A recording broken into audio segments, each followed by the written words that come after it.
Eh bien, Ezra Hashem Ubishuato, nous allons maintenant continuer notre étude du Mesilat Yesharim. Nous allons aborder le 11e chapitre qui est relativement beaucoup plus long que les autres chapitres. En tout cas, Rabbeinu, dans le 11e chapitre, va nous enseigner les détails de la Mida de la Nekiyut. On va appeler ça la perfection, la propreté ultime dans les plus petits détails de la correction de la perfection de tous nos midot, de toutes nos vertus. Paraté Midat Nekiyut Rabbi Memeod. Le Ramchal commence en déclarant qu'il y a beaucoup de détails par rapport à cette vertu extraordinaire. Et ils sont correspondants aux multiples détails qui sont relatifs aux 365 mitzvot négatifs de la Torah. Relativement à 365 bases, il y a plein de détails autour de chacune des 365 mitzvot négatives, n'est-ce pas? Interdiction de la Torah. Parce que le Rav il dit qu'auparavant, il a expliqué d'aspect général dans le précédent chapitre, de façon générale, cette vertu-là de la Nekiyut, c'est en fait être propre de toutes les ramifications, de tous les détails, de toutes les conséquences, de tous les arrière conséquences de toutes les fautes possibles imaginables et des mauvaises vertus, mauvaises midot. Cependant, mais que de façon très générale, le Yetzerara attache malheureusement à faire faute de la personne dans plusieurs fautes. Mais il y a des fautes que la nature attire la personne. Il a un plus grand penchant, plus que d'autres. Et la personne se crée des permissions vu son penchant. C'est pour cela que relativement à la difficulté de la chose, il faudra aussi un peu grand renforcement par rapport à cela pour surmonter le mauvais penchant et se nettoyer de la faute du Tzerara. Et ainsi ils ont dit nos sages dans Masechet Hakika Dafyud Aleph Amoud Bet, entre autres, la faute de Gezel, dit du vol, ou Arayot, toutes les interdictions de Pritzut, etc. Navsho Shel Adam Mehamadetan ou Metavalem. L'âme de l'homme, le souffle de l'homme, est attiré de façon presque naturelle. Donc, relativement à cela, le travail est aussi difficile, puisque tu as une certaine tendance presque naturelle à ces passions-là, difficiles et attrayantes, entre guillemets, qui est comme aimanté. Donc, le travail, relativement à cela, doit être aussi plus puissant. Tout est relatif. Voilà, on voit, il te dit le Ramchal, bien que Baruch Hashem, la majorité des hommes ne sont pas des voleurs déclarés. Ils vont pas de façon déclarée tendre le bras pour prendre l'argent de leurs amis et le mettre et l'empocher. Cependant, il dit le Ramchal, la majorité goûte le goût, entre parenthèses le mauvais goût, même sans parenthèse, goûte le goût du vol, de par le biais de leur commerce. Tu peux voler de façon non déclarée. Tu rajoutes des dividendes, de ceci, de cela, des trucs, en se permettant. La personne se permet, c'est la parnassa. J'ai le droit de me nourrir aux dépens de la perte de l'autre. Oh, c'est pas vrai. Quand je dois gagner, c'est différent. Si je vole de façon manifeste, c'est interdit. Mais si je lui ai vendu, il a voulu acheter à ce prix, je lui ai dit qu'il fallait payer ça et ceci. Mais il te dit le Ramchal, effectivement, on a parlé du Gezel de Harayot. Parlons de Gezel, tu dis le Ramchal. En parlant du Gezel, il y a plusieurs interdictions spécifiques que la Torah a instituées, a incombé, elle nous a obligés par rapport à tout l'aspect monétaire. Premier, par exemple, le ta'ashok. Le ta'ashok, en fait, c'est de ne pas, si je me souviens bien, retarder le salaire d'un ouvrier. Le tigzol, c'est très clair, c'est voler, comme ce que la Gemara a dit, ve'gzol ta'anit mitzri. Quand on vole vraiment de main à main, on ne fait pas du main, vous avez compris. Ne pas voler, c'est en cachette. ne pas, le Kaesh, ne pas renier. Quelqu'un t'a fait un dépôt d'argent ou un dépôt d'un bien, après tu renies. C'est une façon indirecte de voler, ou presque directe. Ne pas mentir, un ami vis-à-vis de son prochain, et surtout quand on ment de par un serment pour venir à lui voler de façon élégante, etc. etc. Le Tonish d'Amito, la Ona'a, c'est vendre à un prix exorbitant, un prix exagéré. Il y a des halakhot, quelle est la marge de prix qui est permise selon les différents éléments, comme ce qu'il est mentionné dans Oshem Mishpat Siman Resh Kaf Zayin, dans Ona'a, quand tu vends trop cher. Et donc, qu'est-ce qui est considéré comme le prix fixe pour que relativement on calcule l'abus? C'est très relatif. Ça dépend de quel objet, de quoi, où on se trouve, etc. La moyenne de vente. C'est relatif, parce qu'il y a des choses qui sont tellement chères aux yeux des gens que les gens sont prêts on est certain qu'à l'avance, ils sont prêts à payer tout prix. Il y a etc. Donc c'est relatif. On voit la halachot de Siman Resh Kaf Zayin, il y a beaucoup de détails là-bas. Le tassi qui vaut la Echad, tu n'as pas le droit d'enfreindre, ou plutôt d'affranchir la frontière, de dépasser la frontière de ton ami. Voilà, tout ceci, il dit le Ramchal, ce sont des différentes halachot, des lois qui sont en rapport avec le Gezel. Et bien en eux, il y a en eux, en tous ces gros titres, plein de détails, plein d'actions qui peuvent se passer pendant tout le commerce général. J'achète, je vends, je revends, ceci, cela. Et sans se rendre compte, il peut transgresser un grand nombre d'interdictions s'il a étudié la halakha. D'ailleurs, on sait très bien que le Chafetz Chaim Rabbeinu Israël Meir Kagan Cohen Miradin, il avait une petite épicerie au début, il a mis sa femme, il faisait les comptes ensemble dans le soir. Au bout d'un petit moment, il a arrêté, il a dit je ferme l'épicerie. Mais pourquoi? Les gens en profitent de l'épicerie. Il dit non, j'ai peur de trébucher, ribit, ona'a, gezel, ceci, c'est trop compliqué, trop dangereux. Aïe aïe, c'est le Chafetz Chaim, le tzaddik, le connaissant, le génie en Torah, le génie en Tzidkut, le génie en Chassidut, le génie en tout. A eu peur de se tromper. Qu'est-ce qu'il nous a laissé à nous à dire? Aïe aïe aïe aïe aïe aïe. Pareil, à Paris, il a ouvert une épicerie. Oui. Et bon, il raconte toute l'histoire et à la fin il ferme. Pourquoi? Parce que il voyait que il ne travaillait pas. Lui, il n'y a que lui qui travaillait, alors il arrête. Pour ne pas porter préjudice à ses voisins. Voulez pas, voilà, alors voler la parnassa. Kilo ma'aseh anikar.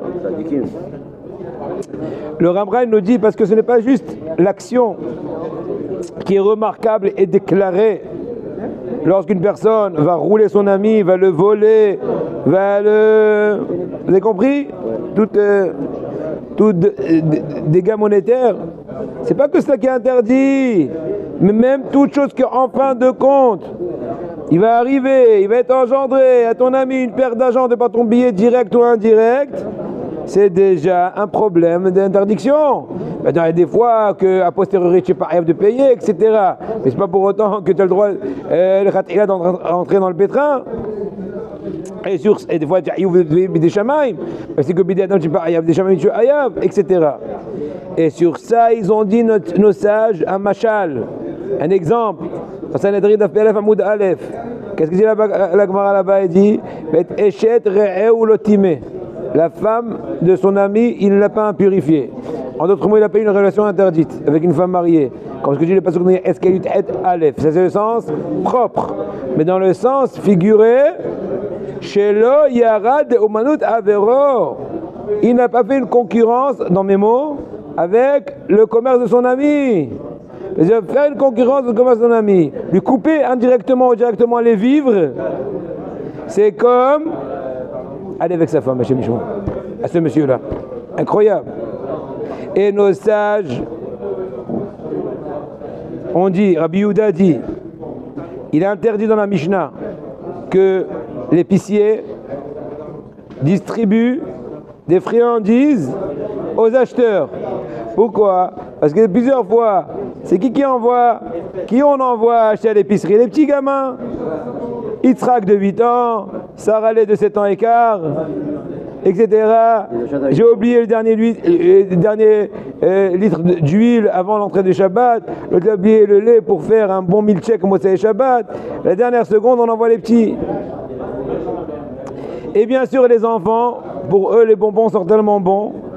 Et donc, s'il y a un épicier qui donne un petit bonbon de temps en temps, on va plutôt aller chez lui que chez le voisin qui est un peu grincheux. Donc, on te dit à la rigueur sur le Rabbi Yehuda, tu n'as pas le droit en tant qu'épicier, pour ne pas concurrencer ton voisin, de donner des bonbons ou des clayotes. À l'époque, c'était des clayotes, c'était comme de la chalva. C'était comme donc du blé qui a été grillé, qui était bon, bien doux. Peut être un exemple. Mais dans Hachamim, la halakha dit qu'en fin de compte, il a oui le droit, mais une raison technique. Laquelle? Moi, je distribue, imaginons, des noix, toi, distribue-le des j'en sais pas moi, des chocolats. Ouais. À qui mieux? Donc c'est une raison technique.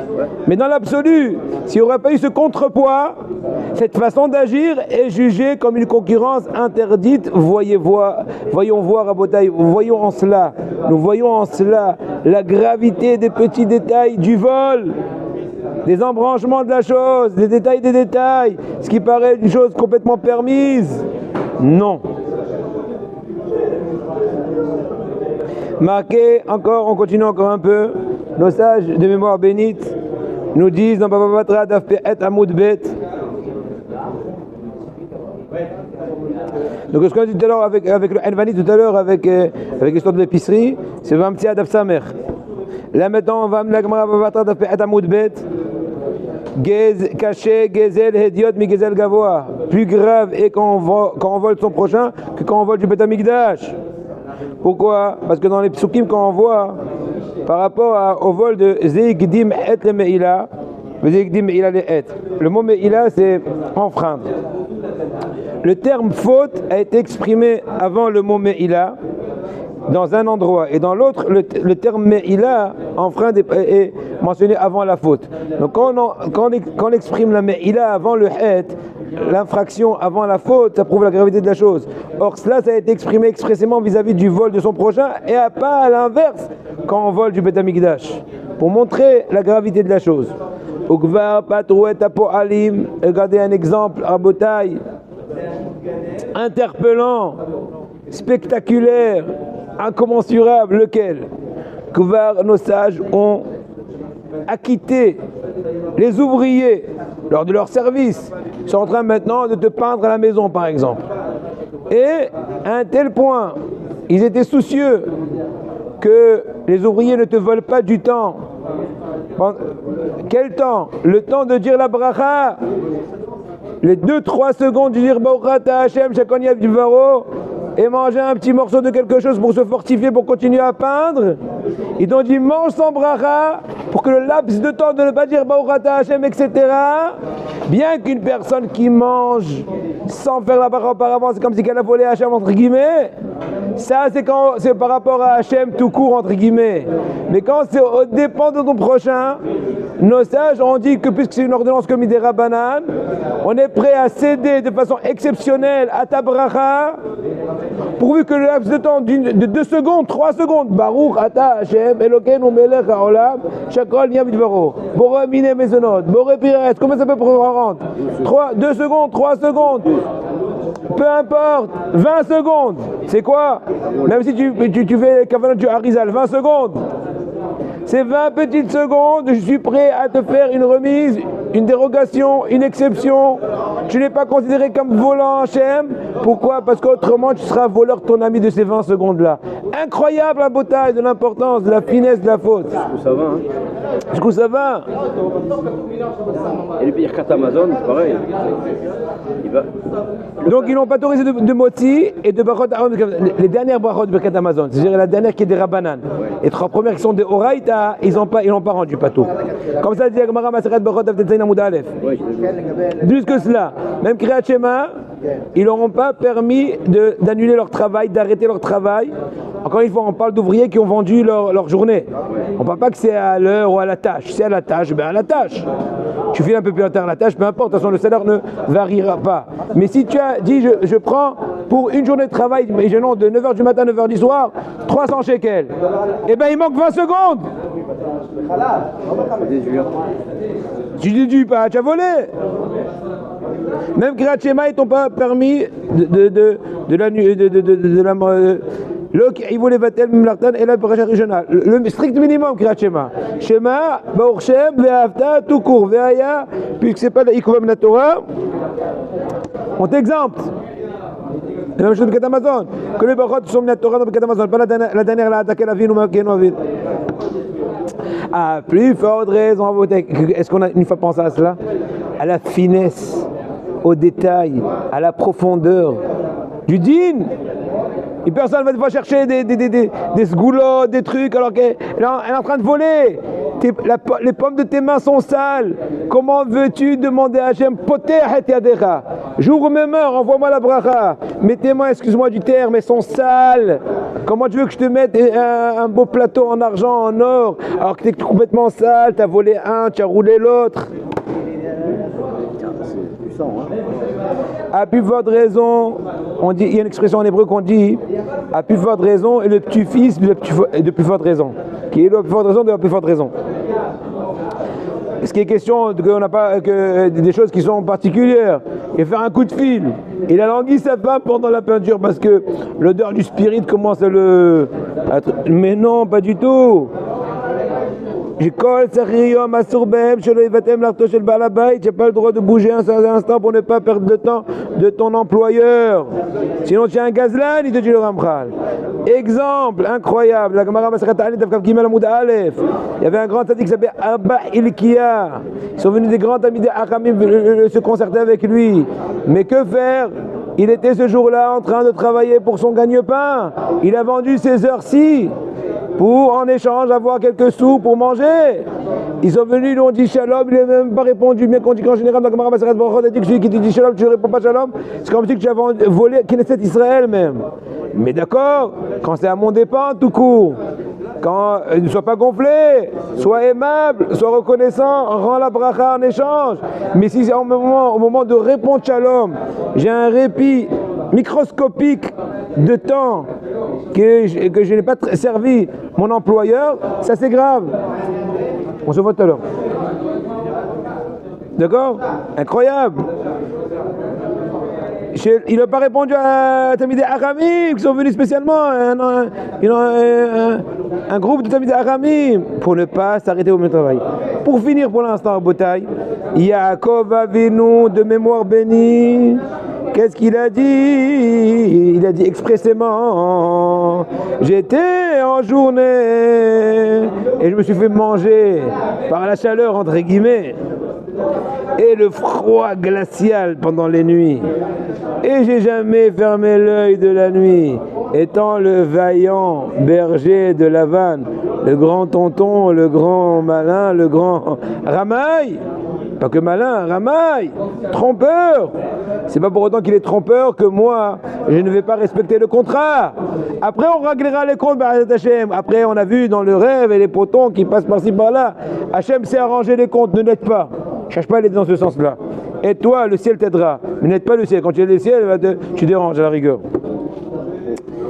Aïe aïe aïe, Maya Anouefo, il dit le Ramchal. Donc que vont répondre ceux qui sont là en train de se préoccuper de tout leur plaisir et leurs délices au compte de l'employeur? Des récréations non prolongées, non justifiées. Je ne veux pas dire même, je vais dire un exemple, excusez-moi du terme qui est peut-être pas sympathique, mais des fois même quand on va aux toilettes, c'est vrai, mais bon, c'est pas le moment de jouer à la Tetris, mis à part le problème que la Touma reste sur la personne, mais à part cela, tu es en train de voler ton employeur. Bah, tu peux plus ou moins 2-3 minutes passer par là, mais c'est tout. Généralité avant de finir, BSM. Il te dit le Ramchal. Aïe aïe aïe aïe aïe aïe. Non, on fera ça la prochaine fois parce que après il enchaîne dans la suite. Bonne journée.